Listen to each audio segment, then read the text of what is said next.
Welcome to CBS This Morning. We're talking about one of the great symbols of Paris and all of Western civilization. It is still standing this morning after a fire that nearly destroyed it.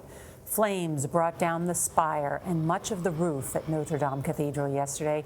And think about this, it's the start of Holy Week. This morning, the fire is out, and prayers and offers of help are coming in from all around the world. The cathedral's main altar is covered in debris right now, but much of the historic interior appears to be okay, and that's great news. The fire started during a major renovation project. Seth Doane is outside Notre Dame right now in the heart of Paris, a familiar sight to millions of Americans. Seth, this is tough. Good morning.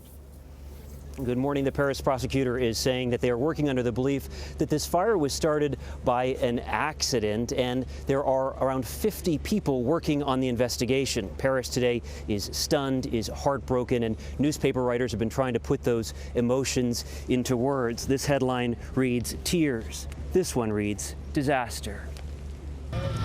As vicious flames engulfed the 850-year-old masterpiece of Gothic architecture, France's president said a part of us is burning. I saw a lot of people crying on the streets, and it's all because it's the symbol of France, it's the symbol of generations.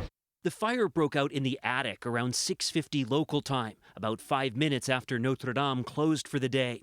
It spread to the roof at the rear of the cathedral.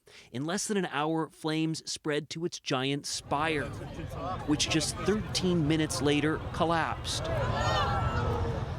400 firefighters battled, but at times appeared dwarfed by the fire, which tore through the soaring structure, fueled by the wood of 1,300 oak trees that made up part of an interior network of wooden beams.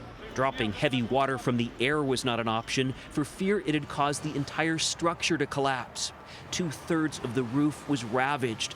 But medieval stonemasons may have saved Notre Dame by doing such a good job on the buttresses that survived the fire. There was a rush to save artwork and artifacts. Paris's mayor said the Holy Crown of Thorns and other precious pieces had been successfully recovered. Today we're getting our first look inside, where the cross on the altar appears to shine amid the devastation. Stone saints look toward firefighters, and some pews survived. Attention is now turned to the stained glass windows and the organ, one of the oldest in the world. Notre Dame had become one of the most popular sites in Paris, attracting about 30,000 visitors a day, around 13 million a year. During the fire, onlookers crowded onto bridges and streets, watching in horror. Powerless, some prayed or broke into song. The